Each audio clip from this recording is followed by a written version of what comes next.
जी, इस वक्त हम जनाब जेलम शहर की जो सबसे बड़ी शॉप है, यहाँ पे डिस्काउंट लगा हुआ है, अवाम का रश है, वहाँ पे आए हैं जनाब। आए बात करते हैं जनाब। जी अस्सलाम वालेकुम सर। जी वालेकुम सलाम। क्या नाम है सर जी आपका? नदीम अहमद। नदीम अहमद साहब, कौन सी शॉप है, कहाँ पर है जी, एड्रेस बताएं। जी ये अल इमरान शॉप है, एल बी चौक गुम्बद वाली मस्जिद के सामने। जी, तो क्या कहेंगे आप जनाब, क्या वैरायटी आपके पास, पब्लिक को माशाल्लाह हमारे मैसेज? पास सारे ब्रांड होते हैं, मारिया भी, असम जफर, अग्रेसिया, अनाया, सारे ब्रांड होते हैं। और print lawn, embroidery lawn, chikankari, Brezza की सारी गुल अहमद ब्रांड के साथ ही अलकरम के भी होते हैं हमारे पास।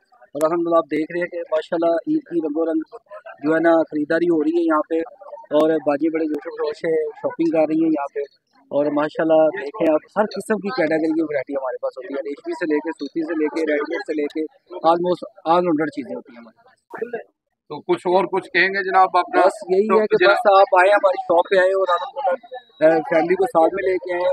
और अच्छे जहाँ पे हर किस्म हर रेट की चीज़ें मिलती हैं। वैसे एक दफा फिर बता जी दें। गुम्बद वाली चौक, एल 20 सिविल एंड रोड के ऊपर जी अलमरान जी शॉपिंग। जी, मैं कहूँगा कि अलमिरान पे आए और जनाब देखें जनाब, आवाम का रश है और बहुत जबरदस्त है जनाब, इनको कलेक्शन है इनके पास, नई वैरायटी के साथ आए हैं, जरूर विजिट करें। यूजी न्यूज जावा जी।